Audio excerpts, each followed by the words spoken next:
최근 주가 지수가 연일 최고치를 경신하면서 이 주식 투자에 대한 관심이 높아지고 있습니다. 이제 주식 이야기는 어른들만의 대화 소재가 아니라 이 청소년들의 관심사로도 자리 잡고 있는데요.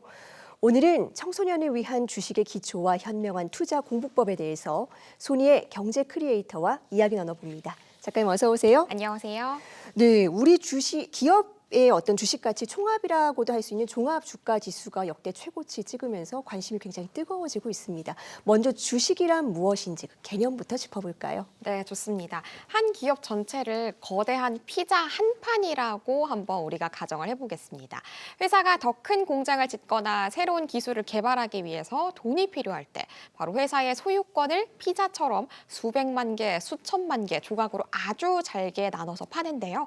이때 아주 작게 나뉘어진 피자의 한 조각을 우리는 주식이라고 부릅니다. 우리가 삼성전자 주식 한 주를 산다는 건 삼성전자라는 거대한 소유권 피자의 한 조각을 갖게 되는 거고요. 그 순간부터 우리는 그 회사의 주인 중에 한 명이 되는 겁니다. 이걸 주주라고 부르고요. 회사가 장사를 정말 잘해서 돈을 많이 벌게 되면 회사 전체의 가치가 커지고요. 그러면 내가 가진 이 작은 조각의 가치도 함께 올라가게 된다라고 생각해 주시면 될 것 같습니다. 네, 이 주식의 가치가 오르면 이 주식을 가지고 있는 내 자산의 크기도 늘어나게 된다라는 말씀이신데요. 그렇다면 이렇게 주가가 오르고 내리는 원리는 어떻게 이해할 수 있을까요? 네, 피자 조각의 인기가 어떻게 결정되는가 그걸 좀 생각해 보면 될 것 같은데요. 만약에 그 회사가 신제품을 출시했는데 전 세계적으로 대박이 나면 너도 나도 그 회사의 주인이 되고 싶겠죠. 그 회사의 피자 조각, 그러니까 주식을 갖고 싶어 하는 사람이 많아지니까 가격은 자연스럽게 올라갑니다. 반대로 회사에 불이 나거나 실적이 나빠졌다는 나쁜 소문이 돌면 어떻게 될까요? 아마 이 회사의 미래는 어두워라고 생각한 주주들이 갖고 있던 주식, 그러니까 소유권 피자 조각을 팔려고 내놓을 겁니다. 팔려는 사람이 많아지니까 이 조각의 가격은 더 떨어지게 되겠죠. 이처럼 주가는 결국 그 회사의 미래 가치에 대한 사람들의 기대감이 반영된 결과라고 우리가 정리를 할 수 있을 것 같습니다. 네, 주식을 산다는 건 그 회사의 주인이 된다는 의미이기도 하죠. 그렇다면 이 실제로 주식을 사려면 어떻게 해야 되나요? 네, 회사의 소유권을 사는 방법, 갖는 방법은 여러 가지로 나눌 수가 있는데요. 네. 첫 번째, 개별 주식을 사는 건 삼성전자라는 특정 기업의 소유권 피자 한 조각을 내가 직접 골라서 사는 것과 같습니다.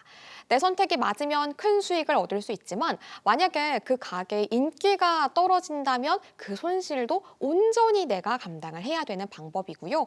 두 번째, 펀드에 가입하는 건 전문가인 펀드 매니저에게 비용을 지불하고 요즘 제일 잘 나가는 피자 조각 알아서 골라서 한 판에 담아주세요라고 주문하는 것과 같습니다.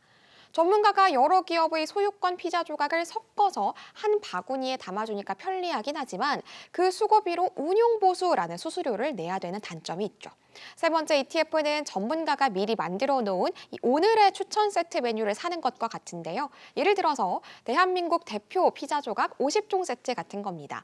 이 세트 메뉴는 주식시장에 이미 상장이 돼 있어서 소유권 피자 한 조각처럼 우리가 원할 때 실시간으로 쉽게 사고 파는 게 가능합니다.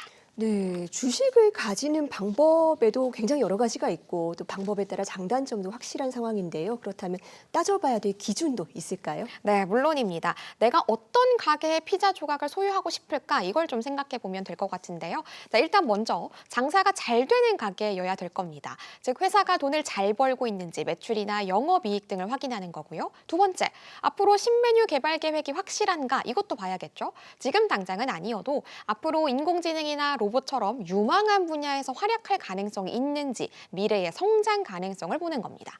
세 번째, 믿을 수 있는 사장님이 운영하는가 이것도 따져봐야 되는데요. 회사를 이끄는 경영진이 정직하고 능력이 있는지 확인하는 것도 매우 중요하다라는 거고요. 이 모든 정보는 금융감독원 전자공시 시스템 다트에 공개가 돼 있습니다. 네, 주식을 사고 팔 때 그리고 이익이 생길 때 모두 세금이 매겨진다고 하는데요. 최근에 양도소득세 대주주 기준을 두고 논란이 뜨겁지 않았습니까? 이게 어떤 게 문제였던 거죠? 네, 우리가 물건을 사고 팔 때에도 사실 표면적으로 드러나진 않지만 세금이 다 포함이 돼 있거든요. 네.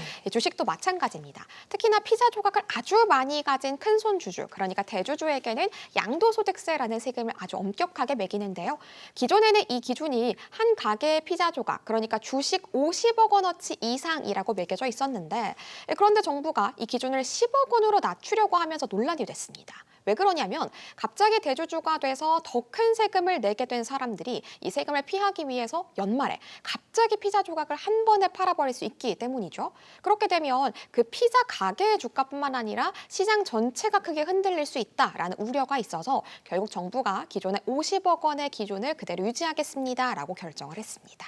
네, 주식에 대한 기본적인 내용과 논란이 되는 쟁점까지 짚어봤는데요. 그렇다면 청소년도 직접 주식을 살 수 있는 건가요? 네, 가능합니다. 다만 미성년자가 직접적으로 혼자 할 수는 없고요. 네. 부모의 동의가 반드시 필요합니다. 법정 대리인의 동의 있어야 된다는 거 유의해 주시고 부모님께서는 신분증과 가족관계증명서 증빙해서 미성년자 계좌 만들어 주시면 되고요. 이전엔 좀 불편하게 지점을 반드시 방문해야만 했는데 이제는 비대면으로도 개설이 좀 많이 간편해져서 절차가 좀 간소화됐다라고 봐주시면 될 것 같습니다. 네, 그렇다면 이 청소년이 당장 주식 투자를 시작하지는 않더라도 이 주식 공부의 첫걸음은 어떻게 떼면 좋을까요? 네, 내가 좋아하는 것부터 주목하라 이렇게 좀 말씀을 드리고 싶습니다. 내가 가장 좋아하는 게임을 만드는 회사, 내가 좋아하는 아이돌의 소속사처럼 관심사와 관련 있는 회사가 어디인지, 어떻게 돈을 버는 기업인지를 검색해 보라는 거죠. 그리고 가상투자, 모의투자를 해보시는 것도 추천드려요. 요즘은 대부분의 증권사 앱에서 가상의 돈으로 주식 투자 연습을 해볼 수 있는 모의투자 서비스를 제공하거든요. 가상에서 특정 기업의 피자 조각, 그러니까 주식을 사보시고요. 그 주식의 가격이 한 달 뒤, 두 달 뒤 어떻게 변하는지를 지켜보시고 그 이유를 분석해 보시면 좋습니다. 특히 주식 공부의 목표를 당장 큰 돈을 버는 것에 초점을 맞추지 마시고 세상을 향한 눈을 넓히는 것에 초점을 맞추시면 좋을 것 같습니다. 이런 공부를 통해서 우리의 경제가 어떻게 움직이는지를 더 크게 들여다보실 수 있을 거라고 생각을 합니다. 네, 주식은 단순히 돈을 불리는 수단이 아니라 경제를 읽고 세상의 흐름을 배우는 과정이 될 수 있다. 이 과정을 통해서 이 경제를 보는 눈 그리고 세상을 읽는 힘도 함께 키울 수 있을 거란 생각이 듭니다. 작가님 오늘 말씀 잘 들었습니다. 감사합니다. 감사합니다.